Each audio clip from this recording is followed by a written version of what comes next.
Es formado en la terapia conductual dialéctica en el 2011 en la Fundación Foro de Argentina y con entrenamiento intensivo en Argentina en el 2014 avalado por la Fundación Foro, Dalinenham Institute Behavioral Tech y la Universidad Nacional de Luján.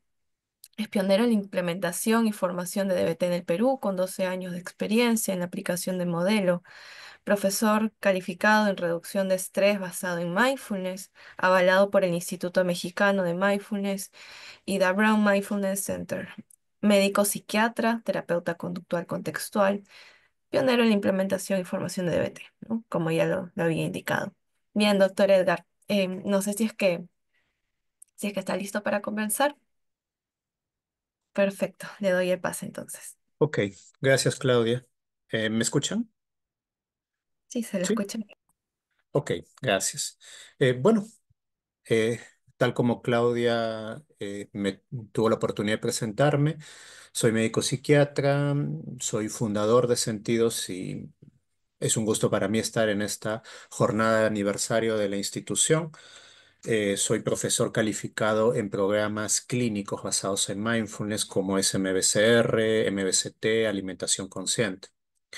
Y justo derivado de esto es que vengo a conversar con ustedes un poco sobre uno de los programas clínicos basados en mindfulness que en la actualidad tiene mucho más desarrollo, más evidencia y mucho más práctica en sí, que es la terapia cognitiva basada en mindfulness, ¿no? Antes de compartirles la presentación, básicamente si es que les surge algún tipo de duda o de pregunta sobre lo que les voy a compartir, siéntanse en la libertad de poder transmitirlo a través del chat o también pueden desmutearse si lo desean para poder hacer la pregunta de manera directa, ¿no? Mientras yo voy desarrollando la presentación tal cual.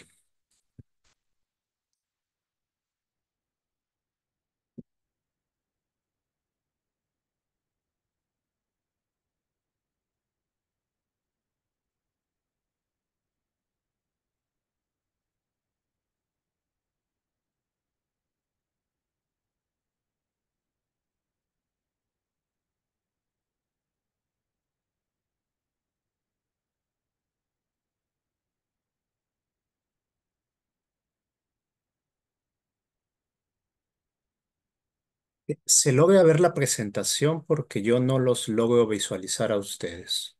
Sí, se ve perfecto. Ok, te lo agradezco. Muy bien. Para poder hablar sobre terapia cognitiva basada en mindfulness, definitivamente tenemos que hablar sobre qué es mindfulness. Permíteme un momento, quiero ver algo. Ok, acá las veo a ustedes. A ver.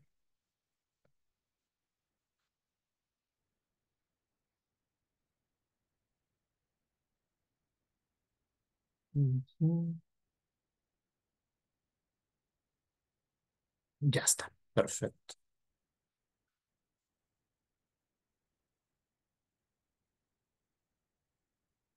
Muy bien. Mindfulness es un término que no es nuevo, es un término que existe desde hace más o menos 2500 años. No, no existe obviamente como el término de mindfulness, que es un término occidentalizado, sino básicamente existe como una práctica de origen budista que su definición más cercana es el término sati, ¿no? El término sati es lengua pali y es una lengua que se utilizaba en ese tiempo por las practicantes de mindfulness, ¿no? Y básicamente re- habla de prestar atención o de recordar prestar atención.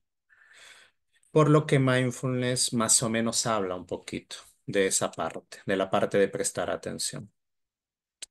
Mindfulness se ha podido visualizar como una técnica que permite a las personas pues ampliar el rango de las cosas de las que pueden hacerse conscientes, poder prestar atención, poder relacionarse con las experiencias sin juzgar, con aceptación pero también se ve como un proceso mediante el cual las personas pueden ir desarrollando poco a poco un conjunto de habilidades que les permita relacionarse de una manera mucho más atenta, compasiva y plena con lo que sucede día a día. Y también se puede visualizar como un resultado, ¿no? El sentido de que las personas conforme van practicando mindfulness, pues van a encontrar un conjunto de resultados que son positivos y saludables, beneficiosos para su día a día. Hay ciertas características destacables dentro de la práctica de mindfulness, ¿no? Por ejemplo, la atención voluntaria al momento presente, el no juicio, la curiosidad en sí, la apertura a cualquier situación, la aceptación, la flexibilidad, la trascendencia y la interconexión. En general son características que podemos encontrarlas y que las vamos a encontrar mencionados en las distintas definiciones que se intenten hacer de la práctica de mindfulness. Mindfulness envuelve en sí una atención deliberada y al hablar de atención deliberada hablamos que no podemos practicar mindfulness de manera obligatoria, coaccionada. La práctica de mindfulness es voluntaria. Es una práctica no juiciosa con aceptación del momento presente para fomentar un estilo de conciencia más interconectado, flexible y efectivo en interacción con el mundo interno y externo. Em, Muy bien. Discúlpenme que deje de compartir, pero no logro verlos y al no ver a nadie no sé básicamente a quién le expongo. Y me siento como si estuviera hablando en alguna película de terror donde solo me veo yo. Entonces, quiero ver qué es lo que está sucediendo. ¿Sabes, Claudia, si el resto ha tenido las mismas dificultades? Creo que al momento de compartir solamente ves su cara, ¿verdad? Entiendo. Sí, veo solamente mi ponencia Por y lo general, no veo el resto. A ver, sí. déjame ver. Salvo si gusta, le puedo ayudar compartiendo si es que gusta. Mm, mm, a ver, déjame ver. Déjame ver un momento si lo puedo mejorar por acá. O tal vez hay algo en mi vista.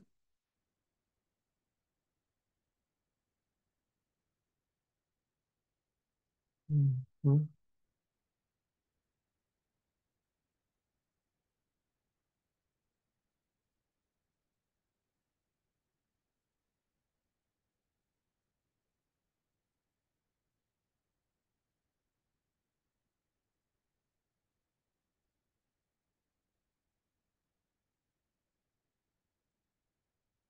¿Me ven?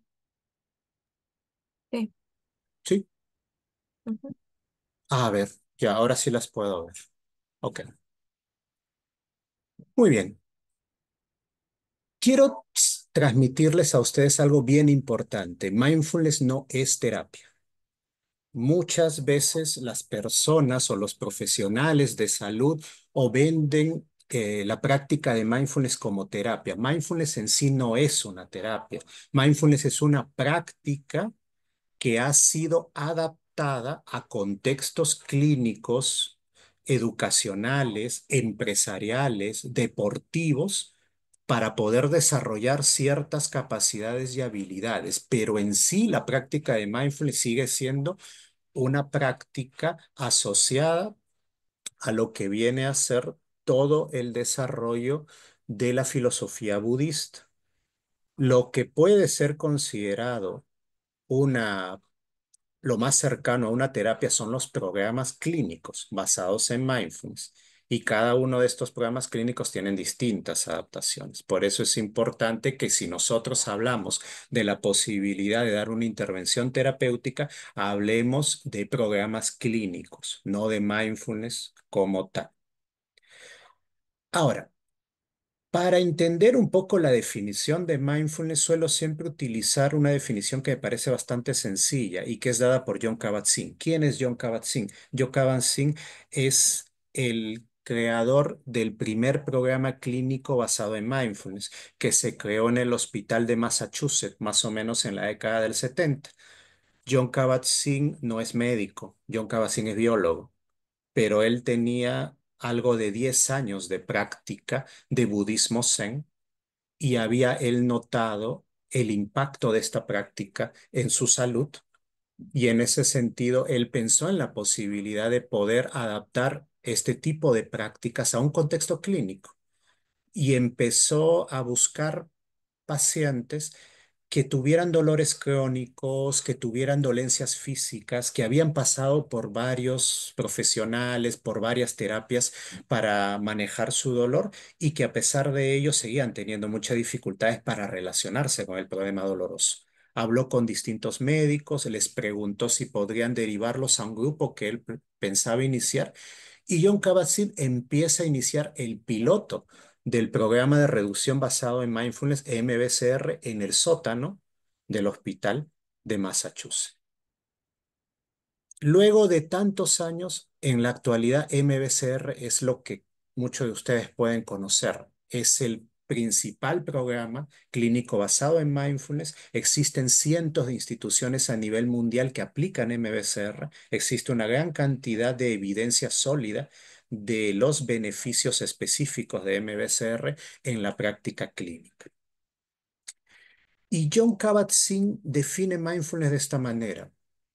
Mindfulness es prestar atención de una manera particular a lo que realmente está sucediendo en el momento presente con una actitud de no juzgar.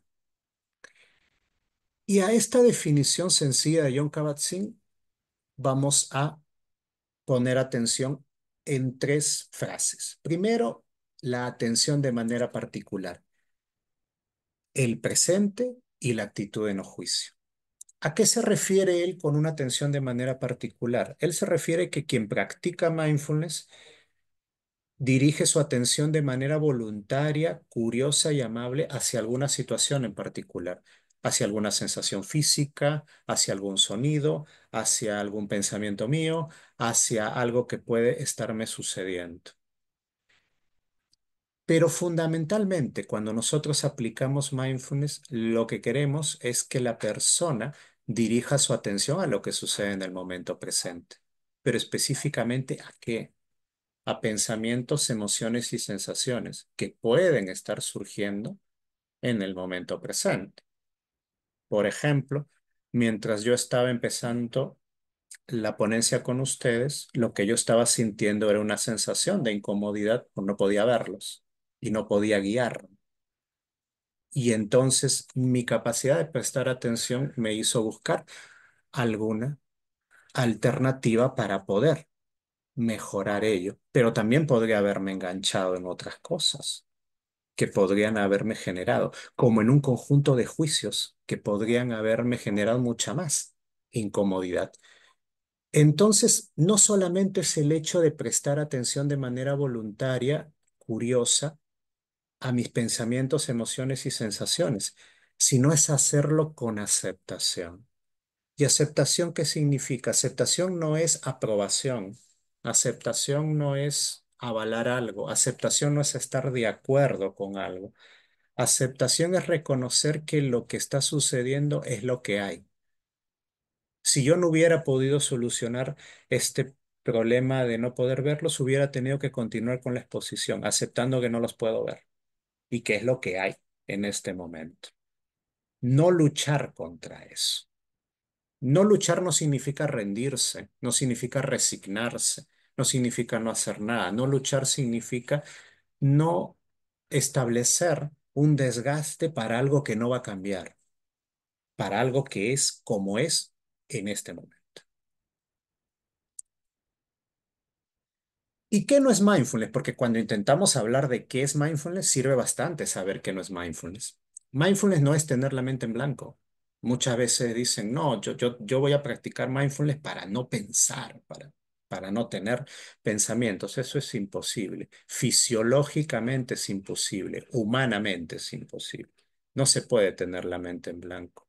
La mente funciona independientemente de nosotros, independientemente de nuestras decisiones y nuestros deseos. Incluso cuando estamos dormidos, la mente sigue funcionando. Practicar mindfulness no es convertirse en seres sin emociones. No es que yo voy a practicar mindfulness para que nada me afecte, nada me moleste, nada me incomoda, sea un ser que está por encima de todo. Esas visiones nos las han transmitido en las películas, en las series, ¿no? Donde tenemos la idea de que quien practica mindfulness es alguien que trasciende, que cruza las piernas, se eleva y es alguien prácticamente cuasi santo. Y en realidad no es así. Practicamos mindfulness para conectar con nuestras emociones, para ser conscientes de ellos y sobre todo para ser capaces de elegir qué hacer con lo que estamos experimentando. Mindfulness no es apartarse de la vida, no significa que para practicar mindfulness debo convertirme en un ermitaño y irme a vivir a un monte y alejarme de los seres humanos o encerrarme en algún monasterio. No. La práctica de mindfulness es todo lo contrario. Practicar mindfulness es la posibilidad de conectar con la vida, ser capaz de conectar con aquello que nos produce dicha como con aquello que nos produce dolor. Por lo tanto, tampoco es una práctica que busque siempre la dicha porque naturalmente en la vida de cada ser humano existen momentos de dicha, pero también de dolor. Por lo tanto, no buscamos con la práctica de mindfulness engancharnos y aferrarnos a la dicha, ni tampoco escapar del dolor. Es ser capaces de prestar atención a lo que va sucediendo, tanto si es agradable o desagradable. Las formas de practicar mindfulness en general se pueden dividir en dos. Lo que llamamos prácticas formales, como la meditación sentada, un escaneo corporal, que es una forma de práctica que generalmente se lleva echado, la meditación caminando y movimientos conscientes, como pueden ser la práctica de movimientos sencillos acompasados con la respiración o movimientos mucho más estructurados, como pueden ser yoga, generalmente más hatha yoga o como puede ser también movimientos de Reiki, de Qigong, cualquier tipo de movimiento que nos permita poder hacer un movimiento lo suficientemente acompasado, lento para notar el mismo. ¿Y por qué se llama formal?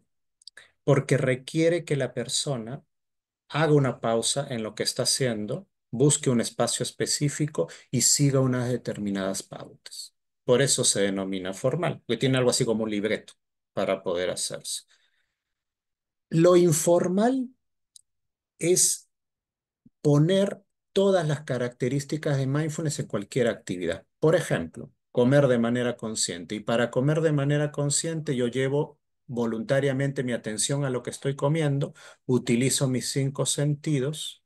Me hago consciente de lo que está surgiendo en mi mente, de lo que estoy sintiendo, como sin juzgar, acepto la comida que está en ese momento y luego noto cómo me siento. Entonces, todas las características de una práctica de mindfulness la llevo a una actividad común y corriente. Así puedo comer consciente, puedo caminar consciente, puedo leer consciente, puedo lavarme de manera consciente, puedo conversar con otro de manera consciente. Y esas actividades son denominadas informales porque no necesitamos hacer una pausa de lo que estamos haciendo diariamente y lo podemos hacer en cualquier momento. Practicar mindfulness es practicar para responder y no reaccionar. ¿Cuál es la diferencia? Reaccionar es instintivo, impulsivo, no reflexivo. Responder implica elegir qué es lo que vamos a hacer ante determinada situación. Entonces, lo que queremos es que con la práctica de mindfulness nos vayamos dando cuenta de algunas situaciones, nos vayamos dando cuenta de nuestras reacciones en piloto automático que habitualmente suceden y luego podamos elegir cómo responder de manera más hábil. Por ejemplo, un estímulo puede ser que me pique algo en la pierna, que me dé comezón. Mi reacción natural puede ser que me rasque. Un estímulo puede ser tener sed.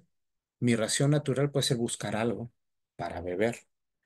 Un estímulo puede ser sentir cólera en determinado momento y una reacción podría ser para algunos gritar en un momento de mucha cólera. Un estímulo podría ser la tristeza y una reacción podría ser llorar ante esa tristeza. Imaginemos que yo estoy caminando y de repente observo un perro en la vía pública que se acerca a mí con aparentes intenciones de atacar. Yo puedo sentir miedo en ese momento y puedo quizás alejarme, huir, correr. Ahora imaginemos otra situación donde yo tengo que hablar en público, tengo que exponer hoy. Me han invitado a una exposición, pero siento miedo y huyo. En ambos estoy experimentando temor y en ambos estoy teniendo la misma reacción. Pero en el primer caso, ¿será eficaz huir? Pues sí, porque estoy ante una situación de peligro. En el segundo no, porque si yo en el segundo huyo, entonces no voy a relacionarme con una situación a la que me he comprometido, en la que quiero participar y en la que probablemente pueda ser para mí de importancia. Y sobre todo porque en la segunda situación no hay un peligro para mi vida. En todo el tiempo que llevo exponiendo nunca lo he sentido y nunca ha sucedido, por suerte, algún peligro para mi vida mientras expongo. Así que lo que buscamos es justamente que las personas con la práctica de mindfulness sean conscientes de esto, puedan notar esa diferencia. La práctica de mindfulness va a permitir que la reacción ante un estímulo que está pues inmediata, cercana, cada vez se vaya ampliando y se vaya haciendo más lejana. ¿Por qué? Porque esta ampliación lo que genera es una pausa y la pausa es justamente esta respuesta mediada por mindfulness. Porque si nos vamos haciendo cada vez más conscientes, esto significa que tenemos más capacidad de poder observar lo que nos está sucediendo, quedarnos más con la emoción, con el pensamiento, con la incomodidad, con el fastidio, con la tristeza, con el miedo y elaborar una respuesta, que es lo que estamos buscando. ¿Cuál es el papel de mindfulness en una regulación emocional? Ya que estamos hablando justamente de la posibilidad de utilizar un programa clínico para depresión. Practicar mindfulness permite que una persona sea capaz de sostener su atención en el momento presente. No se pierda en recuerdos del pasado, no se pierda en rumiaciones futuras, no se pierda en temores y miedos. A partir de sostener la atención en algo, es capaz de cambiar su percepción inicial. El mecanismo de repercepción en la práctica de mindfulness es importante, porque al yo sostener la atención en algo, me doy el tiempo para reevaluar lo que está sucediendo, para notar si efectivamente es tan amenazante como lo he pensado inicialmente, para evaluar si efectivamente no soy capaz de poder lidiar contra esto. Repercibo la realidad. Eso a su vez me permite aceptar las situaciones incómodas y disminuir los juicios. A su vez, esto disminuye mi reactividad, mi piloto automático, el patrón que habitualmente tengo para las situaciones incómodas. Y eso da paso a la regulación emocional. Mindfulness no se aprende leyendo. Mindfulness se aprende practicando. Y por eso en este momento yo los voy a invitar a cada uno y cada uno de ustedes a que me acompañen en una breve práctica. Para aquellos que ya hayan tenido la posibilidad de practicar mindfulness, saben qué tipo de práctica es la que yo les voy a invitar, que es una invitación a una práctica sentada. Para aquellos que sea la primera vez que vayan a relacionarse con este tipo de práctica, solamente sigan las pautas que yo le doy y permitan que surja lo que vaya a surgir. Cualquier cosa que surja en la práctica es bienvenida. No hay práctica buena ni mala. Cualquier tipo de experiencia es bienvenida. ¿Ok? Así que permitiéndonos hacer un pequeño ajuste en la postura en la cual nos encontramos en este momento, quizás llevando los pies a tener un contacto firme con el piso, o quizás con algún calzado, zapato, zapatilla que podamos estar usando, permitiendo que las manos reposen encima de las piernas o entrecruzadas si es que eso es mejor para ti. Y quizás también llevando la columna a una postura erguida y relajada. Los hombros un poco hacia atrás y hacia abajo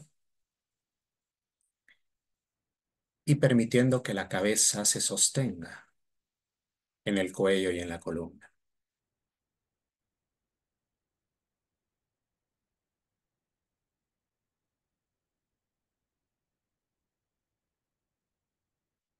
Y permitiéndote cerrar los ojos si eso está bien para ti.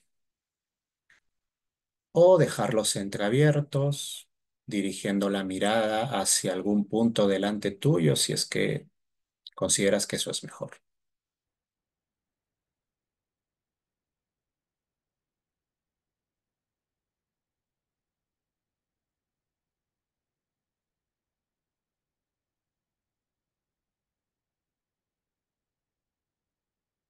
Llevando la atención hacia la respiración,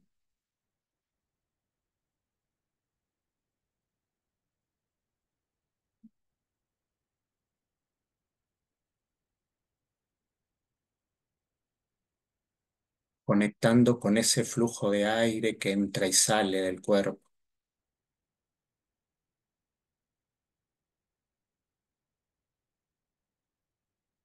notando cómo va entrando el aire en cada inspiración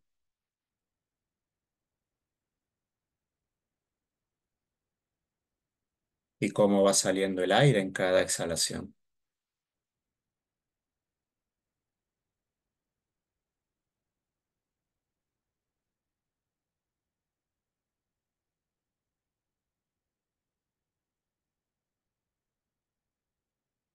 Permítete acompañar la respiración sin necesidad de cambiar.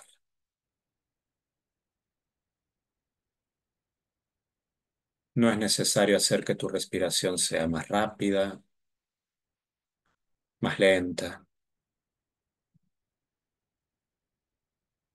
Solo acompaña la respiración que naturalmente se da en ti,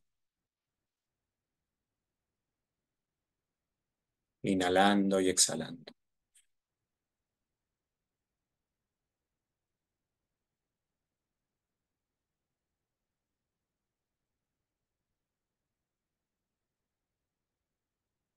Y quizás ahora puedas notar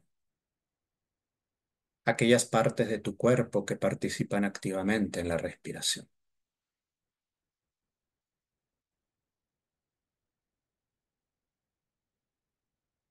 notando cómo ingresa el aire a través de las fosas nasales,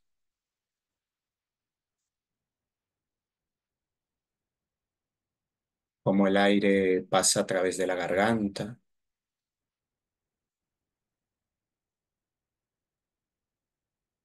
cómo llega al pecho, las costillas,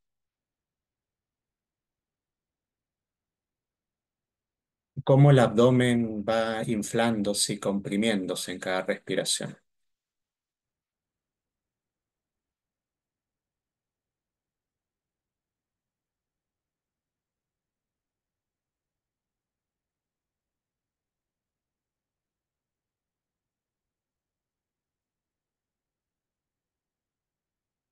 Y quizás ahora puedas depositar tu atención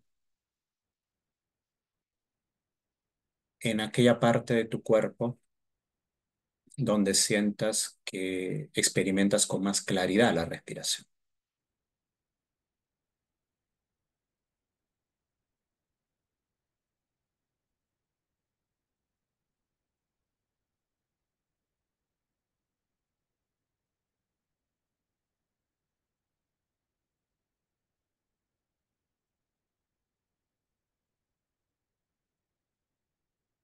Mientras mantienes tu atención en aquella parte donde sientes más clara la respiración, pueden aparecer naturalmente en tu mente un conjunto de pensamientos o quizás otras sensaciones físicas que distraigan tu atención. Y eso está bien. Es natural que aparezcan pensamientos en tu mente. Es natural que hayan otras sensaciones. No es necesario luchar contra eso. No es necesario preguntarnos por qué. De la manera más amable posible para ti, vuelve a la respiración. Vuelve a la respiración una y otra vez.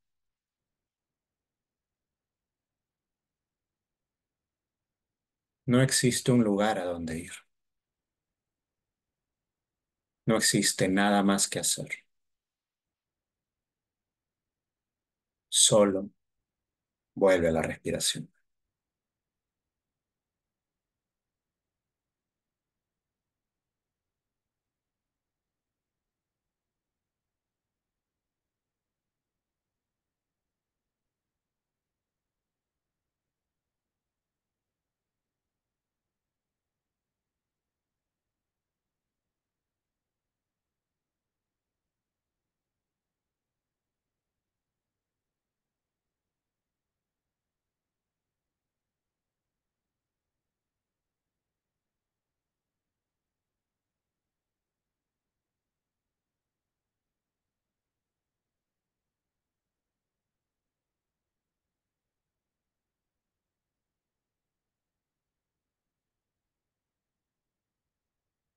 Y poco a poco, a tu ritmo,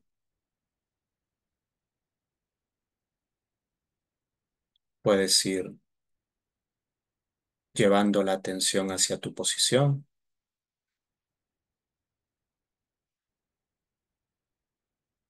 y en el momento que esté bien para ti, si tenías los ojos cerrados, puedes ir abriéndolos y conectando nuevamente con el ambiente.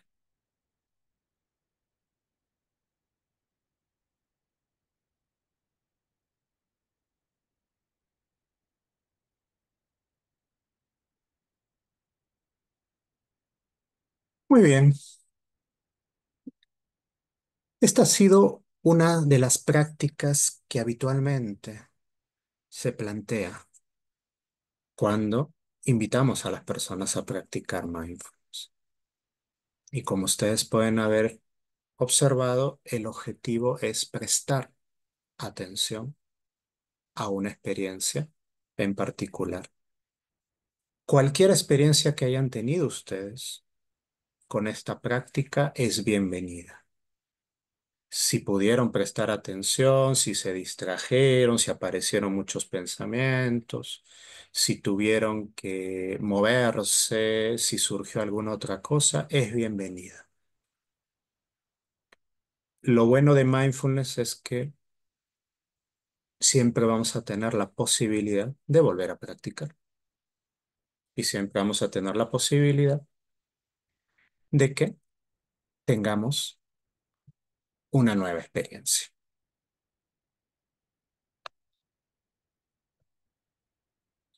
A ver, al principio sentí que me faltaba el aire. Mm, Es importante que hayas podido notar eso.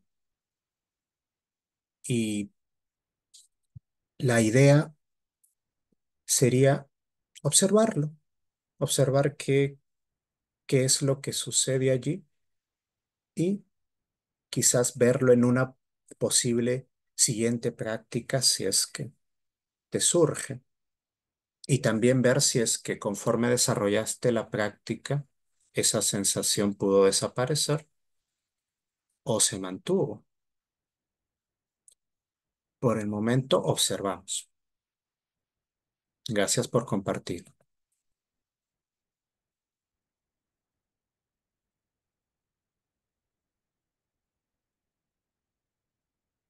Mm, muy bien. Sentir dolores físicos que no me había dado cuenta. Muy bueno.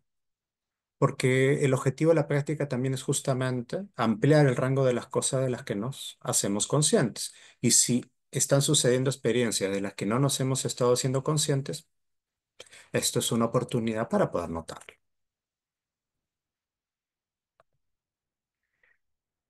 Los pensamientos no son hechos. Eso es algo que tratamos de transmitir en las personas que trabajamos con depresión y a quienes les invitamos a practicar mindfulness.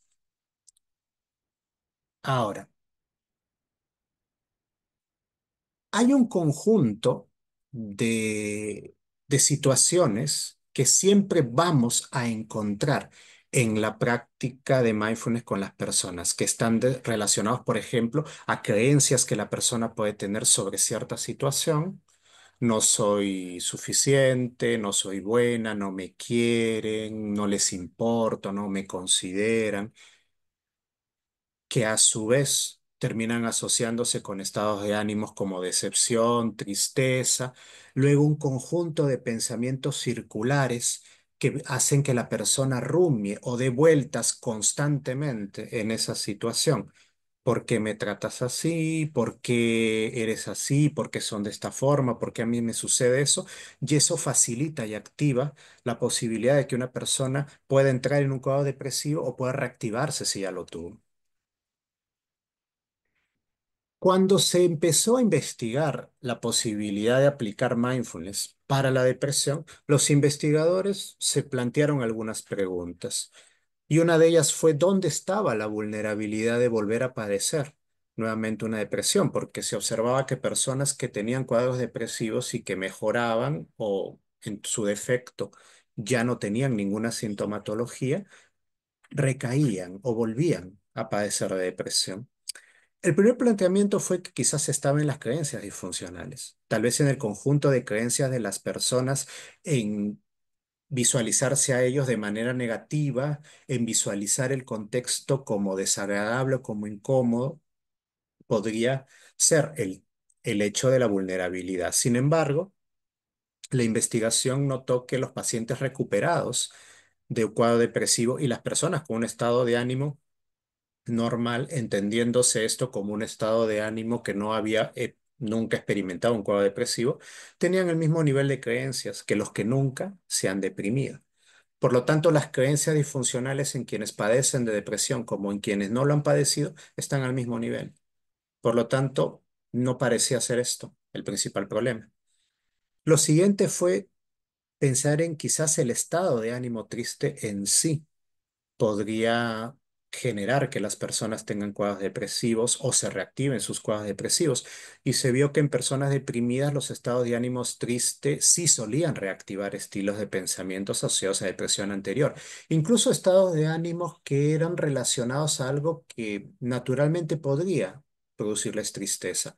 Por ejemplo, querer salir con alguien y que esta persona les cancele la salida a último momento, o quizás querer obtener algo que esto no termine sucediendo, o quizás el hecho de que ellos no consigan algo que estaban esperando, podían reactivar esto.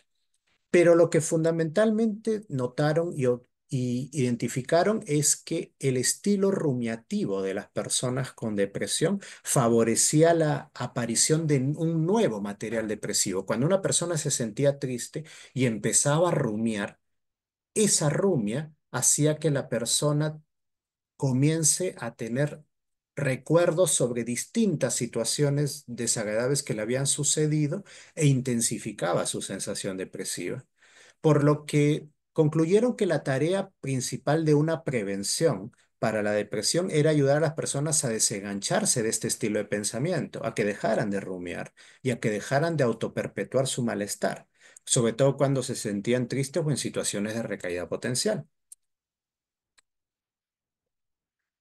¿Cuál es la experiencia de depresión para alguien que lo tiene? La experiencia de depresión o el territorio de la depresión, como nosotros lo solemos llamar, es una experiencia pues que contempla no solo emociones de tristeza, frustración, decepción, impotencia, sino que tiene pensamientos muy relacionados a ello, que pueden ser soy un fracaso, nadie me quiere, estoy solo, no le importo a nadie, no valgo la pena, todo lo hago mal, soy un inútil, nunca va a mejorar las cosas, y sensaciones físicas como cansancio, dolor, aumento o disminución de apetito, lentitud, problemas de sueño, dificultades en el vigor, en la energía. Y todo esto se retroalimenta generando un territorio bastante desagradable para la persona. La experiencia depresiva es un territorio desagradable, aversivo e incómodo para cualquier persona. Por lo tanto, lo que podemos nosotros entender es que naturalmente a ninguna persona le agrada acercarse a la experiencia de la depresión y que tú le plantees, oye, te voy a enseñar una práctica que te va a hacer hacerte más consciente de esto. Y que cuando tú te sientas deprimido te vas a hacer mucho más consciente de los pensamientos, de las emociones y de las sensaciones.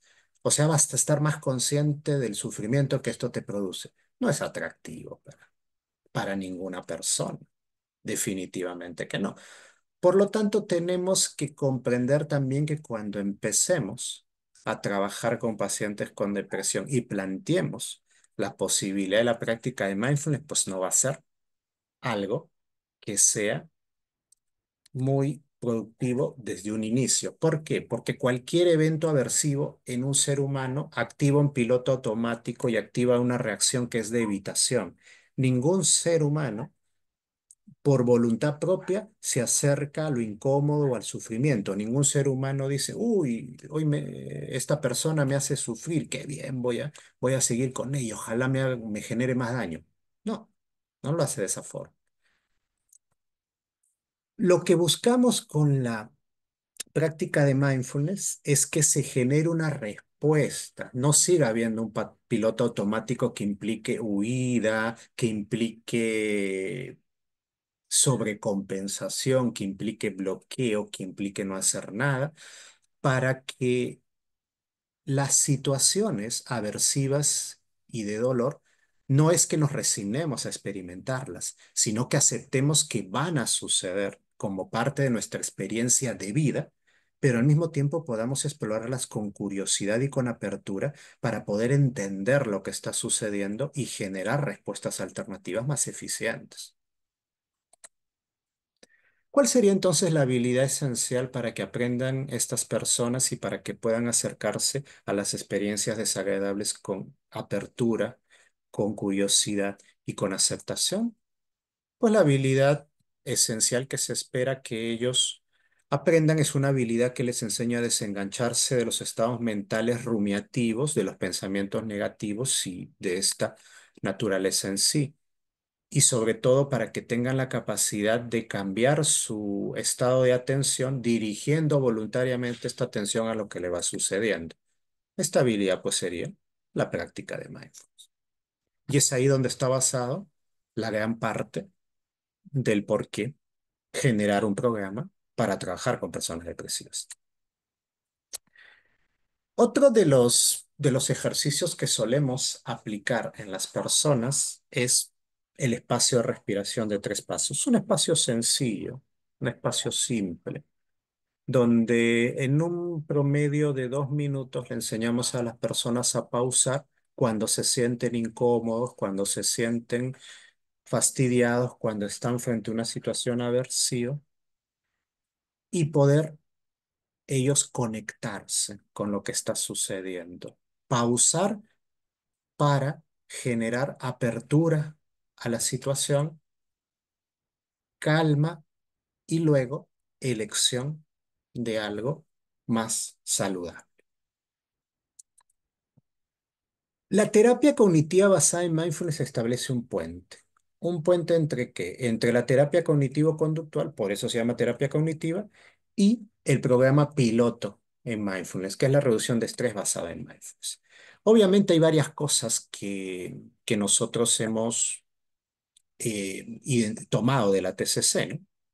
la importancia del componente cognitivo, la relación entre pensamientos, emociones y sensaciones, la necesidad de una evidencia, porque la terapia cognitiva basada en mindfulness la tiene, y de la reducción de estrés, pues la apertura, curiosidad, aceptación, el no juicio, la compasión, la compresión de la reactividad en sí y las formas hábiles de relacionarnos con la experiencia.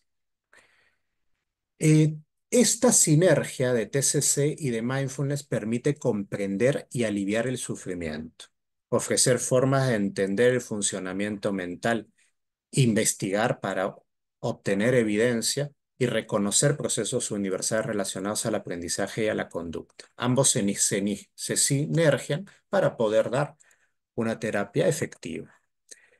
Es importante pues resaltar que TCC y mindfulness tienen en común que establecen un foco en practicar, centrarse en el presente, aprender de lo incómodo y un aprendizaje experiencial y dinámico. Y ambos tienen mecanismos comunes, ¿no? Como la metacognición y el descentramiento. En la terapia cognitiva basada en mindfulness, el pensamiento sí importa, porque el contenido del pensamiento de las personas con depresión generan un impacto y va variando también dependiendo de su estado de ánimo. Las interpretaciones están basadas en creencias y en comportamientos que ya están establecidos en las personas de mucho tiempo, y estos pensamientos automáticos nos influyen. Hay un ejercicio muy simple que les voy a invitar a hacerlos a cada una de ustedes, cada uno de ustedes en este momento, y el ejercicio se llama Caminando por la calle. Es un ejercicio bastante sencillo, es un ejercicio de imaginería guiada, bastante simple.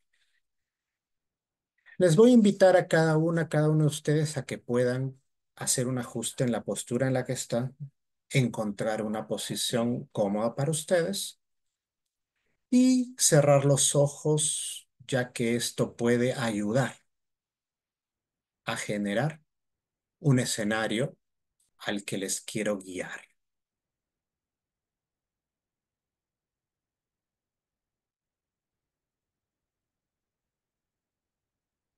Quiero que ustedes puedan generar en su mente un lugar donde ustedes estén caminando. Puede ser que estén caminando por la vía pública, quizás por una avenida, por una acera, tal vez están caminando por un parque. Puede ser quizás que estén caminando en algún lugar que ustedes conozcan, cerca a su casa o que ustedes frecuenten. Puede ser quizás un centro comercial, un lugar con mucha o poca gente. Puede ser quizás de día o tal vez de noche.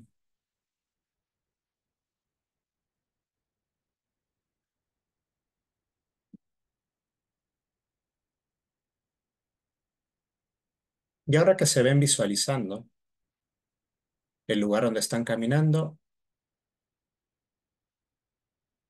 frente a ustedes aparece un amigo o una amiga muy querido, muy significativo.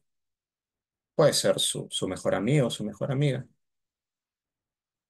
Y ustedes pues se alegran de verlo, de verla pasar. Le alzan la mano, le sonríen, pero esta persona pasa de largo, no las ve ni las saluda.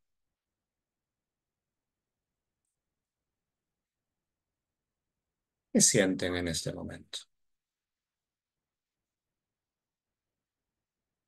¿Qué pensamientos aparecen en su mente? ¿Qué sensaciones físicas surgen?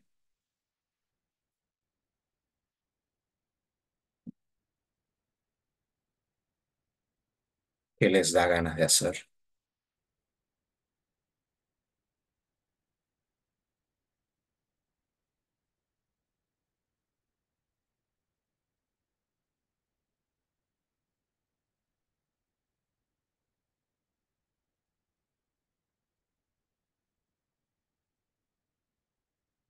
Quédense un momento con toda esa información que aparece y permitan que la escena se vaya disolviendo, poco a poco en su mente.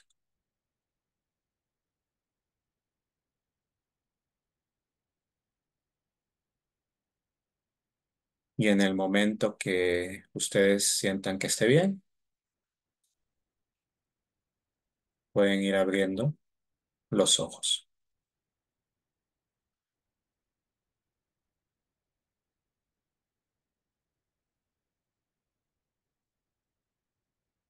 Hay muchos pensamientos, muchas emociones y muchas sensaciones que pueden aparecer ante este escenario imaginario. Por ejemplo, alguien podría decir, me ignoró, sentir cólera, indignación, sentir tensión, calor en el rostro, y podría tener el deseo de reclamarle, quizás de llamarle, escribir un mensaje, decirle, oye, te pasé la voz si no me respondiste. Otra persona podría pensar, ¿qué le he hecho? Está molesto, molesta conmigo, no me quiere hablar.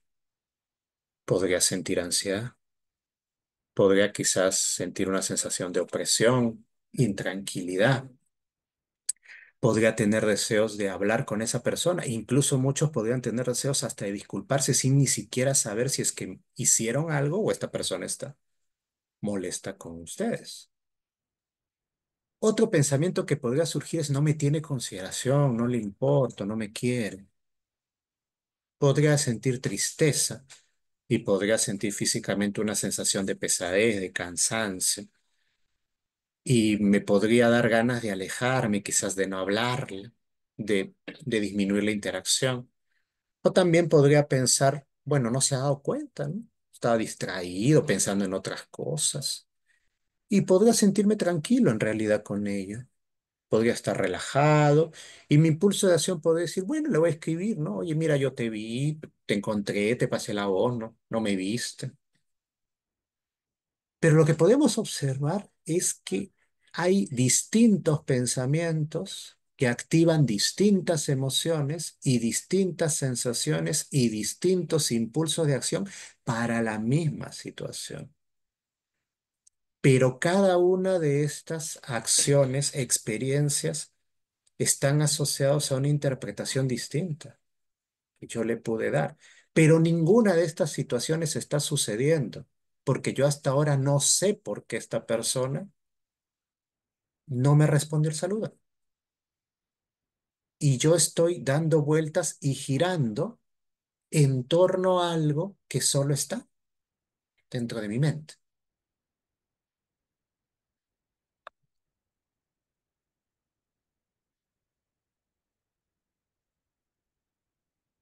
¿Podríamos sentir todas estas emociones o pensamientos? Sí, en distintos contextos, ¿no? Dependiendo del vínculo que puedas tener con alguna persona, ¿no? Si tienes un vínculo muy significativo y tienes la expectativa de que esta persona te salude o te atienda con con el mismo afecto que tú, quizás tus pensamientos podrían ser más negativos, pero si tu vínculo no es tan intenso, podrías no pasarlo por alto. Ahora, hay otro ejercicio que también se hace en el cual evaluamos cómo respondemos ante situaciones así cuando nos sentimos previamente con un ánimo bueno y cómo respondemos con esta situación cuando venimos de una situación mala, donde nuestro ánimo está bajo. También nuestra forma de afrontar es distinta. No importa exactamente lo que sucede, sino qué hacemos con eso, cómo lo interpretamos. Y hay que partir de que no existe una interpretación correcta. Todas las personas tienen distintas interpretaciones. Y la misma persona puede tener distintas reacciones en distintos momentos. Y si no somos conscientes de estas interpretaciones y reacciones, pues lo que vamos a hacer es engancharnos en la rumiación que va a activar nuestro estado depresivo. MBCT. MBCT es un programa fundamentalmente grupal. Se lleva en 8 semanas y trabaja procesos psicológicos como la rumia, la evitación y otras formas de reactivación que favorecen que la depresión no solamente se mantenga, sino que haya varias recaídas. Ahora, este programa también ha estado adaptándose a otros tipos de situaciones, ¿no? Como el trastorno bipolar, el estrés en general y también para personas que no tienen problemas anímicos. Son sesiones grupales de 2 horas y media de duración, una vez a la semana, habiendo un día de práctica total que se llama retiro. El formato puede ser online o presencial. Antes era solo presencial. Con la pandemia, el formato se adaptó también a que sea online. Que se hacen ejercicios de meditación, movimientos conscientes, prácticas de terapia cognitiva, espacios de reflexión en grupos pequeños y grandes, y por supuesto se deja actividades para que la gente pueda mejorar su práctica en casa. Se les entrega audio guía y fichas prácticas. Las 3 primeras sesiones están centradas en que las personas reconozcan, observen y conecten con sus experiencias relacionadas al proceso en general, a la vida diaria. Luego la 4 y la 5 es ya reconocer experiencias asociadas a lo incómodo, en este caso al cuadro depresivo. Y las últimas sesiones están relacionadas en general todo un conjunto de estrategias para responder a las situaciones incómodas. Eh, Hay que evaluar siempre a todas las personas que quieran entrar a un programa de BCT. No todas las personas que tengan un cuadro depresivo son pues candidatos para poder entrar. Hay ciertas situaciones especiales. Hay beneficios en general que se han encontrado en la participación en un MST, como reducción de síntomas de ansiedad, depresión, mejoría de la bienestar, mejoría de atención, concentración, autorregulación, disminución de la rumia, mejoría de la capacidad de hacer frente al estrés, cuidarse de sí mismo, mayor amabilidad, compasión, aceptación, etcétera. Una parte importante de transmitirle a las personas la práctica de mindfulness en el contexto de la depresión es fundamentalmente que noten que hay actividades desgastantes y nutritivas que todas las personas realizan día a día. Las actividades desgastantes son fundamentalmente aquellas que generan cansancio, agotamiento, producen estrés y generalmente nos quedamos enganchados a demandas. ¿Qué actividades pueden ser estas? Trabajo, estudios, responsabilidades, cuidar de otros. Las actividades nutritivas son aquellas actividades que, por el contrario, promueven una sensación de agrado, de relajo, de confort. Nos permiten sentirnos en capacidad y estar en el momento presente. ¿Qué actividades pueden ser estas? Actividades de descanso, de ocio, de recreación, de intereses particulares, actividades físicas que nos ayuden a sentirnos mejor. Lo que buscamos fundamentalmente es que haya un equilibrio entre actividades desgastantes y nutritivas, porque si tenemos demasiadas actividades desgastantes, ¿qué sucede? Aumenta el estrés. Cuando aumenta el estrés, lo que suele suceder es que abandonamos actividades nutritivas. Por ejemplo, si estamos sobrecargados de trabajo y tenemos que hacer más, lo que vamos a hacer es quitarle horas a nuestras actividades nutritivas para responder a la responsabilidad. Pero al hacer eso nos sentimos más desgastados y menos nutridos. Eso aumenta el estrés y por lo tanto le quitamos muchas más horas a las actividades nutritivas, haciendo que nuestro día a día sea solamente un desgaste y no tengamos posibilidades de establecer actividades relajantes, lo que hace que entremos en el embudo del agotamiento, ¿no? Empezamos con problemas de sueño, falta de energía, molestias físicas, culpa, ausencia de alegría y llegamos a la gota. Hay que tener en cuenta, ya creo que me faltan un par de diapositivas, hay que tener en cuenta que MBCT, para enseñar MBCT, no solamente es necesario saber mindfulness o practicar mindfulness. Para enseñar MBCT hay que entrenarse. Existe un entrenamiento regular. Ser un terapeuta entrenado en TCC o un profesor en mindfulness facilita el proceso, pero no es suficiente. Hay un entrenamiento específico para MBCT. Enseñar MBCT requiere un proceso de práctica personal. Cualquier profesor que enseñe mindfulness tiene que tener una práctica personal en mindfulness y requiere, por supuesto, supervisión. Algunas pautas solamente para transmitirle. Cualquier persona, cualquier profesional que quiera transmitir mindfulness necesita practicar mindfulness, fundamental. Segundo, si yo le voy a sugerir la práctica de mindfulness a alguien, es una invitación, no es una obligación. Tercero, hay que indagar en la experiencia de la persona cuando practica mindfulness. Hay que explorar lo que surge y hay que validar también lo que va apareciendo. Y esto es algo, solamente para finalizar, es un poema de Mary Oliver. Mary Oliver ha escrito muchos poemas, muchos de ellos relacionados a la práctica de mindfulness, ¿no? Este es el viaje. Un día por fin supiste lo que tenías que hacer y lo empezaste, aunque a tu alrededor algunas voces insistías en gritar malos consejos, aunque toda la casa se puso a temblar y sentiste el viejo tirón en los tobillos. Arréglame la vida. Gritaba cada una de las voces, pero no te detuviste, sabías lo que tenías que hacer, aunque el viento husmeara en sus dedos rígidos, hasta en los cimientos, aunque su melancolía fuese tremenda. Ya era bastante tarde y era una noche espantosa y la carretera estaba llena de ramas y piedras caídas. Pero poco a poco, a medida que dejabas atrás sus voces, las estrellas comenzaron a arder a través de las láminas de nubes, y se oyó una voz nueva que lentamente reconociste como tuya, que te hacía compañía mientras a zancadas penetrabas cada vez más en el mundo, con la única decisión de hacer lo único que podías hacer, la decisión de salvar la única vida que podías salvar. Muy bien, eso es un breve repaso de lo que es terapia cognitiva basada en mindfulness. Entiendo que estoy ya en el límite del tiempo y creo que no tenemos tiempo más para preguntas. ¿No, Claudia? ¿Estoy en lo correcto? Y ahorita tenemos igual un break de 1 hora, si es que quizás alguien quiera hacer una pregunta, habría Ah, opción de algunos minutitos para responderlas. Ujú.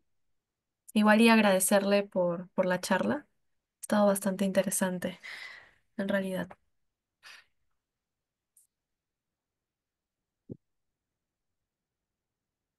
No sé si alguno tiene alguna pregunta. ¿Todo claro? Bien. muy bien. Si no les surge ninguna pregunta, bueno, les agradezco por la invitación. Te agradezco, Claudia, por la misma y espero pues que les haya sido de utilidad y esta charla y definitivamente les invite de alguna manera a poder explorar, indagar un poco en la práctica de mindfulness. Hay una pregunta. Disculpe, doctor. ¿El ciclo de agotamiento de qué autor es? Pregunta Elisa. Ya, el ciclo de agotamiento está planteado en un libro que se llama Terapia Cognitiva Basada en Mindfulness. Los autores son Williams y Tisdale. Acá lo voy a poner en el chat. Es un libro que está en español, que me parece que sí está a la venta en librerías de acá de Perú. Williams y Tisdale son los creadores del modelo, ¿no? De terapia cognitiva basada en mindfulness. Es un libro que puede ser leído por cualquier persona. Es una lectura simple, no es muy compleja. E incluso el libro cuenta con fichas prácticas para que las personas puedan, de alguna manera, ir desarrollando alguna de las pautas que el libro da. ¿Por qué nos cuesta tanto estar en el aquí y ahora? Eh, En realidad no cuesta, porque lo curioso de esto es que no hay forma de no estar en el aquí y ahora. Por ejemplo, si yo estoy pensando en algo que tengo que hacer mañana, estoy en el aquí y ahora porque ese pensamiento está dándose en el aquí y ahora. No es que yo viajé a lo que va a suceder mañana. Si yo estoy recordando cosas negativas, estoy en el aquí y ahora. El problema no es que nos cuesta estar en el aquí y ahora. El problema es que no hemos fortalecido capacidades para hacernos conscientes de lo que está sucediendo en el aquí y ahora. no hay manera de poder salirnos del momento presente. Estamos siempre en el momento presente. Lo que sucede es que no somos conscientes de ello. Ese es el problema fundamental. Para pacientes con un diagnóstico oncológico que tan beneficioso sería aplicar mindfulness, existe un programa específico de terapia cognitiva basada en mindfulness para pacientes oncológicos. Hay un libro también desarrollado para pacientes oncológicos donde existe una estructura programática para trabajar con pacientes oncológicos. Y sí, por supuesto, la práctica de mindfulness para pacientes oncológicos es muy beneficiosa, les ayuda bastante a mejorar la calidad de vida y a relacionarse de una mejor manera con todos los problemas y dolores físicos que pueden tener. Eh, Tenía entendido que hay una página donde se brindan prácticas de mindfulness semanalmente, me parece. Eh, Sí, yo tenía un espacio donde semanalmente y después fueron cada 15 días, y era un espacio abierto para prácticas de mindfulness. Pero en la actualidad no se está dando. Pero si ustedes están interesados en entrar a espacios gratuitos donde puedan ustedes participar de prácticas de mindfulness, hay instituciones que lo hacen y que son bastante recomendables. Una es Mindfulness y Salud, que es una institución de Argentina, pionera en la práctica de lo que es mindfulness. Eh, el otro es Aquietar, que también es una institución argentina que también ofrece espacios gratuitos. Eh, el otro es Mindfulness Colombia, que también es una institución que, ya como su nombre lo dice también, están prácticas gratuitas, espacios abiertos para la práctica de mindfulness. El otro es el Instituto Mexicano de Mindfulness, que también ofrece algunas charlas gratuitas de mindfulness. Em, Hay muchas otras instituciones que ofrecen también prácticas abiertas de mindfulness. Ustedes pueden ingresar y quizás empaparse un poco más de esto y de ahí animarse a la posibilidad de poder desarrollar alguno de estos programas clínicos que se están trabajando en mindfulness. ¿Sí? Muy bien. Les agradezco a cada una de ustedes, a cada uno de ustedes por su participación, por las preguntas y espero tener la posibilidad de poder verlos en algún otro evento. Cuídense y que les vaya bien. Muchas gracias. Bien, igual y para